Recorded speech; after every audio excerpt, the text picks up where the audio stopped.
Postura mental para renascer. Na época atual, educar é uma tarefa bastante difícil em comparação às épocas passadas. O mais difícil é que não temos nenhum critério para julgar se uma criança é boa ou má. Uma criança considerada boa, obediente e excelente na infância recusa-se repetidamente a frequentar a escola, por um motivo insignificante. Seria mais correto dizer que a criança não consegue ir à escola. Ao menor sinal de repreensão, tranca-se dentro do quarto e não sai de lá por nada, ou torna-se violenta subitamente. Às vezes, uma criança que é boa e dócil, lá fora, agride os pais com violência em casa. Outras crianças são bons filhos no lar, mas são agressivos na escola, onde agridem em grupo o professor e nas lojas furtam objetos sem nenhum constrangimento. São condutas completamente diferentes das crianças de alguma época anterior. E por isso, muitos pais e professores estão completamente atordoados, sem saber o que fazer. O número de crianças e jovens com esse comportamento anormal está aumentando cada vez mais. O crescimento da violência no lar é um fenômeno peculiar do Japão e nada simboliza melhor a atual relação entre pais e filhos.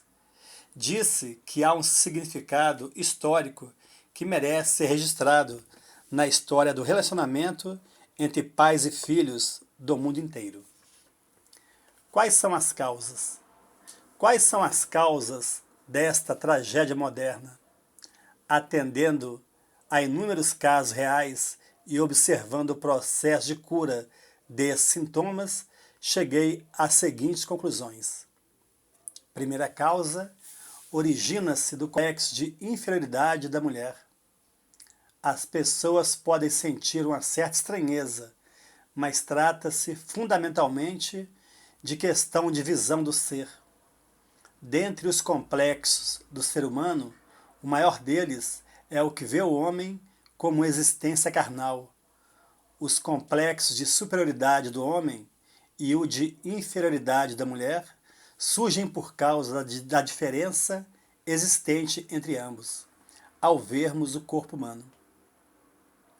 Se o conflito inconsciente do casal, que se origina no subconsciente do homem e da mulher, não for sublimado, os filhos, ao atingirem a fase da adolescência, ficam impacientes e tornam repetidamente atitudes fora do normal. Segunda causa, a autopunição da mãe como expiação do pecado. A concepção se dá com a união do positivo e do negativo. Gerar o filho e criá-lo é instinto de preservação da espécie, comum a todos os seres vivos. Pode-se dizer que é manifestação da vontade cósmica. Quando a mãe contraria esse gigantesco instinto cósmico e pratica o aborto, o seu instinto de ser mãe não a perdoa em relação a essa transgressão contra si mesma. O instinto maternal tenta concluir a autopunição para expiar esse pecado, e a mãe se submete à violência insaciável do filho que nasceu entre um aborto e outro. Terceira causa, perda do princípio da paternidade, que é o pilar da educação no lar. A base da estrutura do universo está fundamentada no princípio da convergência ao centro. O lar pode ser considerado como um microcosmos. Se o lar estiver embasado somente no princípio da maternidade, sem ter o pilar central devidamente fincado, o lar estará sempre à deriva, por ação das ondas, e não será seguro. Se o pai estiver presente como centro da educação no lar, não há nenhum espaço para surgimento da violência no lar. Pais, sejam firmes.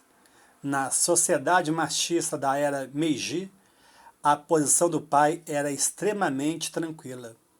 Entretanto, na época atual, o pai que não estuda não consegue acompanhar a evolução da sociedade.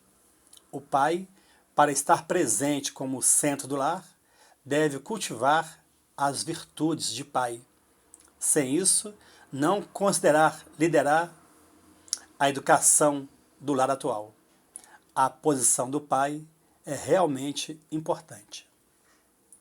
Este livro é Educação do Renascimento, de Keio Kahneman, publicado pela Seite no Brasil. Muito obrigado.